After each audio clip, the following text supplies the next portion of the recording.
تو آپ علیہ السلام نے کہا کہ میرا رب تو وہ ہے جو مردے موت سے زندگی دیتا ہے اور زندگی کو پھر موت میں تبدیل کرتا ہے۔ تو اس نے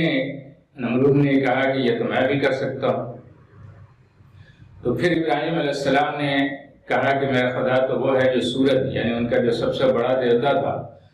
اسی کو چیلنج کرتے ہوئے کہا کہ یاتی بالشمس من المشرق فاتح بها من المغرب فبہت الذی کفر، یعنی جس شماس دیوتا پہ ان کو سارا ان کی پوری نظام عبادت کا انحصار تھا، ابراہیم علیہ السلام نے اسی پہ چوٹ ماری اور کہا کہ میرا رب تو وہ ہے جو اس سورج کو مشرق سے نکالتا ہے اور مغرب میں ڈبو دیتا ہے۔ تو ظاہر ہے کہ وہ لاجواب ہوگی، لیکن ظاہر ہے کہ جو کفر کی دنیا ہے یہ ان کے سامنے کتنا ہی دلیل آ جائے یہ اپنے ہٹ دھرمی پہ قائم رہتے ہیں، لہذا اس دلیل کے بعد ہونا تو یہ چاہیے تھا کہ اس کو تسلیم کر